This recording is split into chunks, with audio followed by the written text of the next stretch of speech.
Hello मेरे प्यारे दोस्तों, मैं श्री राम स्वागत करता हूं आप सभी को अपने प्यारे से चैनल में। वीक 11 के मैथमेटिक्स के 2 पार्ट हैं। आपको दोनों पार्ट्स में से किसी का दिक्कत नहीं हो, क्योंकि हम दोनों पार्ट्स यहाँ पे प्रोवाइड करने वाले हैं।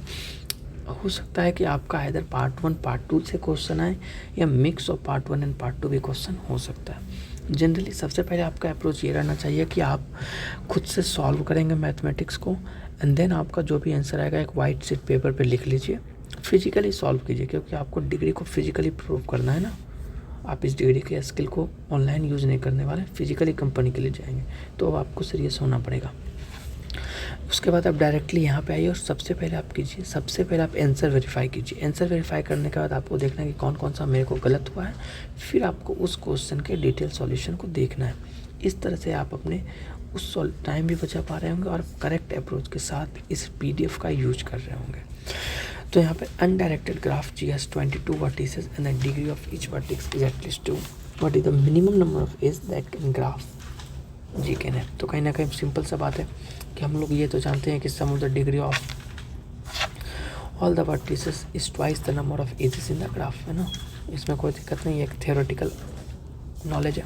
Consider the minimum possible case, suppose every vertex in the graph G has degree, तो डिग्री क्या है 2 at least. Now sum of degree of all the vertices will be equal to, क्योंकि मेरे पास 22 वर्टिसेस है तो 22 into 2 44। Now the minimum number of edges that the graph G can have is 44/2।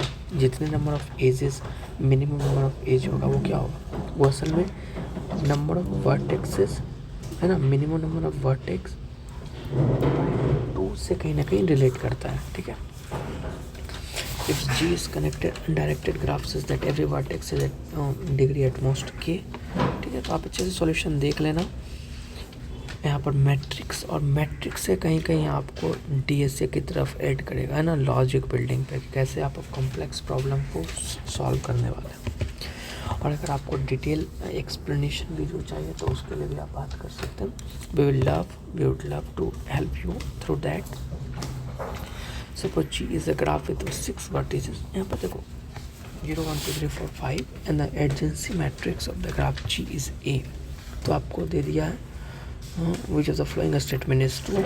तो graph G is a directed acyclic graph, एकदम सही बात है।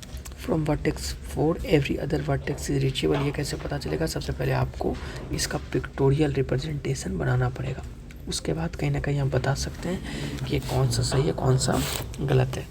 Now from the see the longest path in the graph G has length 4, तो ये भी आपको graph से पता, फोटो से पता चल जाएगा जब आप इसका ग्राफ बना रहे होंगे। And last the longest path in the graph is 4 0 2 3, फिर ये भी आपको वहाँ से पता चल जाएगा। तो मैंने जो भी डायरेक्ट समझ में आ रहा था उसको बता दिया, जो पिक्टोरियल रिप्रेजेंटेशन है वो आप देख लीजिएगा। ओके, तो 5th 6th आप इजली बनाइए, कोई दिक्कत नहीं। बहुत ही डिटेल है ना, बहुत ही कहीं बोल सकता हूँ कि टफर साइड पे है ना। मैं बोल सकता हूँ, मैं एकदम रियलिटी एक्सेप्ट करता हूँ कि अगर आप now you are not giving the proper time for the studies of mathematics CT and statistics, it's going to be very tough for you to get good marks in interview exam. So you need to be serious. Okay, question number 6 में numerical answers type है, ठीक है, आपको handle कर सकते हैं। And direct in graph G is shown below, find the set of all the positive integer value of x, ठीक है। तो ये कहीं ना कहीं हमारा फर्स्ट सेट था। अगर मैं बात करता हूँ सेकंड सेट की,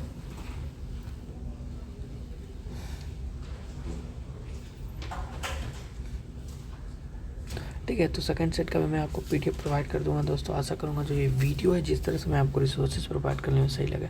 देखो अभी इस क्वेश्चन की अगर मैं बात करता हूँ तो an directed graph G is shown below. Suppose we are trying to perform an algorithm to find the shortest path from vertex V0 to V4। तो V0 यहाँ है और V4 यहाँ है। तो अगर हमको शॉर्टेस्ट पाथ निकालना है V0 से V4 के लिए, which of the following statement is correct, तो आपको यहाँ पर उल्टा जाना है। सबसे पहले आपको क्या करना है, सबसे पहले आपको ऑप्शंस को पढ़ना है, फिर आपको पिक्चर देखना है, ठीक है।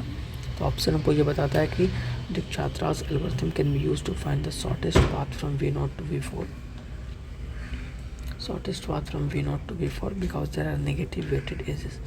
The weight of the shortest path from V0 to V4 is 1। तो ऑब्जर्व कर लेते हैं कि V1 से V7 जाएंगे तो सबसे पहले क्या होने वाला है 10, हमको शॉर्टेस्ट डिस्टेंस देखना है ना, फिर V7 से V5 गए तो -8, V5 टू V10 गए तो कहीं ना कहीं नेगेटिव आ रहा है। देयरफॉर एल्गोरिथम क्या लगने वाला है, Bellman Ford algorithm can not be use to find the shortest path from V0 to V4। आपको करेक्ट बताना था, ठीक है। इसी तरह सारे के सारे क्वेश्चंस के correct answer and detail solution दिया गया। अगर आपको कभी दिक्कत हो तो पहले आप खुद से सॉल्व कीजिए एंड देन आप इसके PDFs को भी पढ़ सकते हैं। It's a great solution. Okay, आशा करूँगा जो रिसोर्सेज आपको अच्छा लगा। इसी के साथ मैं हम इस वीडियो से बिता लेता हूँ। आपका आशीर्वाद चाहूँगा कि आपको बेस्ट ऑफ लक बोलने वाला हूँ मैं आपके इंटर्म एग्ज़ाम्स के लिए। धन्यवाद दोस्तों।